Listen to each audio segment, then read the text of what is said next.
Let's bring in our panel. Ford O'Connell is a Republican strategist and chairman of the CivicForum PAC. And we're also pleased to welcome in Stephen Cobb, former general counsel for the Democratic Party of Virginia.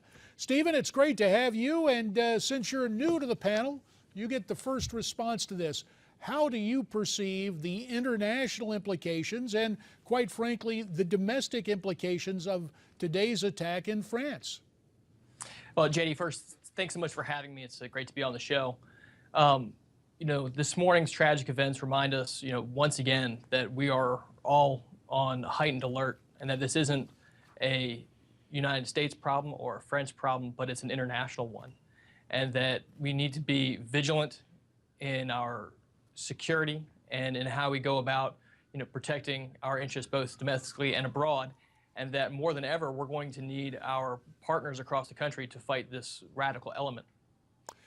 Ford, as we take a look at this, and perhaps you had a chance to hear Secretary of State John Kerry, when he talked about liberty, it seemed to me to be a pointed effort not to bring up the terms Islamofascism or radical Islam. Indeed, that has been basically booted from the lexicon of the Pentagon and the State Department under President Obama.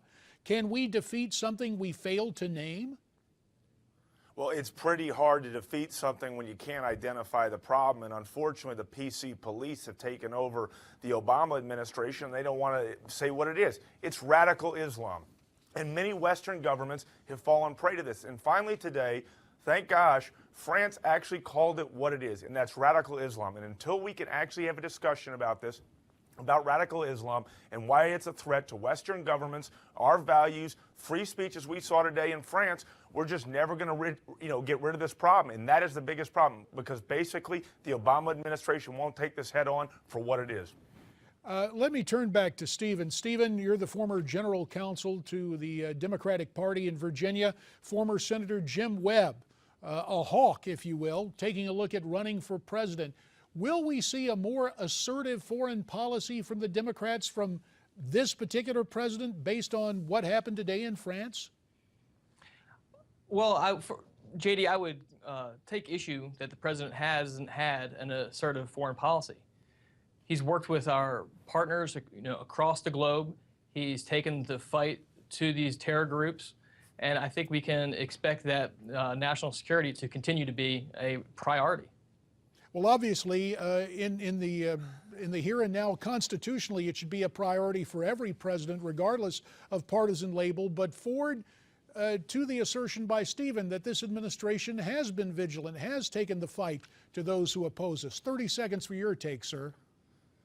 Absolutely not. They don't want to close Gitmo. We need a place to interrogate these people. They don't want to actually jump into Syria, Iraq, actually crack down on terrorism until it becomes a problem on YouTube. Frankly, they're just passing by as the events unfold in front of them, and we've got to go to these people before they come to us.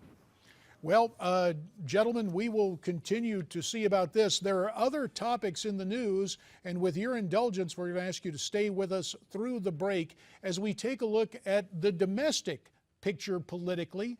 Yesterday's interesting first day of the 114th Congress, and the opposition to Speaker Boehner from within the largest Republican majority since 1928. All that's ahead here on America's Forum.